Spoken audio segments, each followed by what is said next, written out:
Welcome to Sweet Life Beat Life. We hope this video helps. You start by confirming your Android version and that ZArchiver is up to date. This matters because permission flows changed after Android 11. Next, open Settings, find Apps, select ZArchiver and grant storage permission. If denied, force stop the app and retry.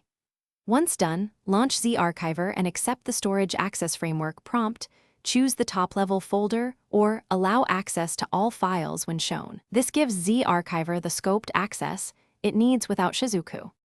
Now, use ZArchiver's open or extract actions that trigger the Storage Access Framework.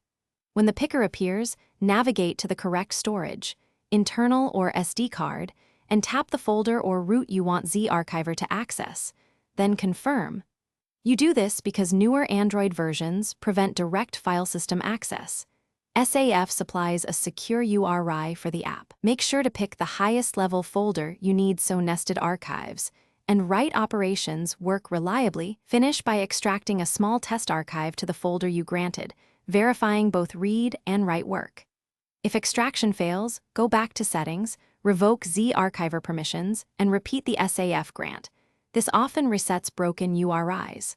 Also, check if the SD card uses adoptable storage or has vendor restrictions. In those cases, move files to internal storage or reformat as needed. If problems persist, clear ZArchiver cache and retry the SAF flow, which usually fixes lingering access denied errors. Thanks for watching. Consider subscribing if we helped you.